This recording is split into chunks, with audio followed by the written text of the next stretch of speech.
ایک فقیر تھا، ملنگ درویش، اللہ کا بندہ. اس کی عادت یہ تھی کہ اپنے ڈیرے پہ آنے والوں کو کھلاتا، ان کو پلاتا، ان کی ضروریات کا خیال رکھتا، لیکن کو مالی آسودگیاں نہیں تھی. ہوتا یہ تھا کہ بعض اوقات لوگ آتے تو ادھار لے کر کے وہ لوگوں کو کھلا دیتا. خیر، چونکہ فقیر کا مزاج یہ ہوتا ہے کہ لوگ آئیں اس کے ڈیرے سے کھائیں. بابا بلے شاہ نے بھی کہا تھا نا، اٹ کھڑک کے دکڑ بجے تتا ہووے چلا، آن فقیر کھا کھا جاون راضی ہووے بلا. یہ فقیروں کا مزاج ہے. تو جو بھی آتا اس کے ڈیرے سے کھاتا، اور وہ ادھار اٹھا اٹھا کے لوگوں کی ضروریات کو پورا کرتے رہتے. وقت آخر آ گیا، جن لوگوں نے ادھار دیا تھا وہ سارے تقاضا کرنے آ گئے. اب بابا جی کو کیا فکر لاحق ہے کہ یہ میرے مہمان اور میں ان کو کچھ پیش کرنے کی صلاحیت نہیں رکھتا. ایک بچہ تھا، وہ کچھ سامان بیچ رہا تھا، پتیسا بیچ رہا تھا یا کوئی اور چیز بیچ رہا تھا. اس نے گلی سے گزرتے ہوئے آواز لگائی، خادم کو کہے سے بلا کے لاؤ.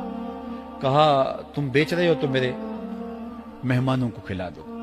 بچہ بڑا خوش ہوا کہ میں سارا دن گلیوں میں گھوم کے یہ پتیسا بیچنا تھا، اب یہ ایک جگہ ہی سارا فروخت ہو گیا تو یہ تو موج لگ گئی، میں جلدی گھر چلا جاؤں گا، میری ماں خوش ہوگی. تو سارا ان مہمانوں کو کھلا دیا گیا. اور اس کے بعد کہا بابا جی پیسے؟ کہا تم بیٹھ جاؤ، جب ان کو ملیں گے تو تجھے بھی مل جائیں گے. وہ بیٹھ گیا، 2 4 10 منٹ بیٹھا تو بچہ تھا، پھر کھڑا ہو گیا، بابا جی پیسے؟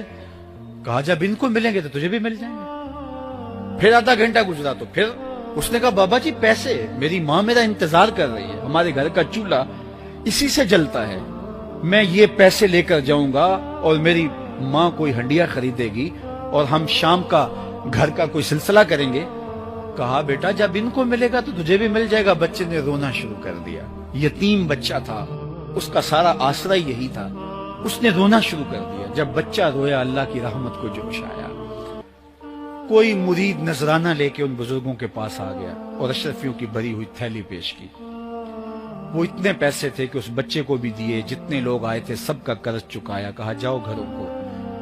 تو سب نے کہا بابا جی ہم صبح سے بیٹھے ہوئے تھے تو یہ نذرانہ دینے والا صبح سے نہیں آیا، تو اب کیسے آ گیا؟ کہا صبح سے تمہارے اندر کوئی رونے والا نہیں تھا، ایک رونے والا آیا تو باقیوں کا بھی کام بن گیا. بعض اوقات کسی ایک شخص کی وجہ سے باقیوں کی خطائیں بھی معاف ہوتی ہیں.